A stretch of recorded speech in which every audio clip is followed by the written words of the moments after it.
In 1932,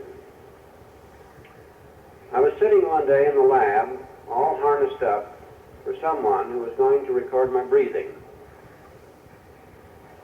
And this individual handed me something to read and told me to read it. And I don't know why I asked, but I asked, do you want me to stutter hard or easy?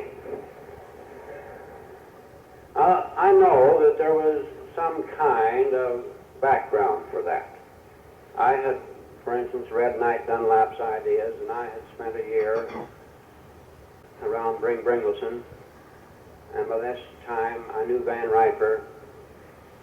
But this was the day that it happened to me, that I got the idea that I could stutter easily, as I put it. I was in a great hurry to get out of the lab. I wanted to see whether I could stutter easily. What a wonderful idea this was. I was just tremendously fired up. You know, I didn't stutter for a week.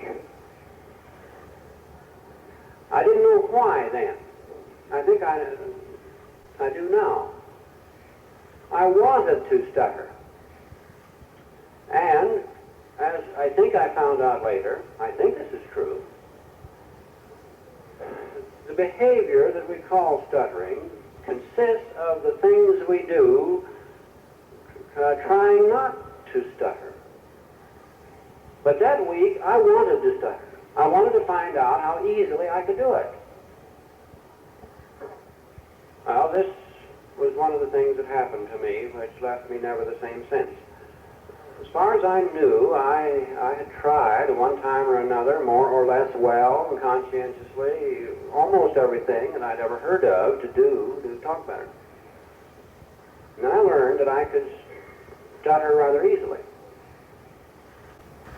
On that day, I was able to put in a notebook that, as far as I could tell, there was no physical reason why I couldn't talk. And then I was able to get to work in a way I never had been before. And during the next 18 months, I learned to talk a lot better.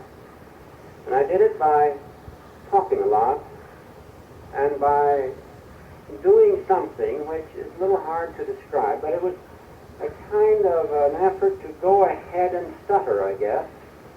I don't know quite how to word it. What is important, I think, is that the individual develops some kind of a feeling that he is able to go ahead and do whatever it is he's going to do. Get away from the feeling, and I think that it is a feeling that one is talking about here, that he is trying to avoid something, that he is trying to hold back, that he's trying to keep from doing something, and that he should develop the feeling that he is doing something. And I wonder whether it really matters what he does. But I think I've learned that I can talk a whole lot better than I used to think I could. And I have learned that, I think, primarily by doing two things. One is by figuring out what I was doing in detail, and by simply exploring the possibilities of doing something else. And in the bargain, doing an awful lot of talking. And I suppose just the talking paid a dividend. It pays dividends. I think all of us have, perhaps, one thing in common. Each of us has a reason for believing that if he will do something, when he talks, if he'll relax, or if he will talk with a certain kind of a conception of word formation or something of this kind, or if he will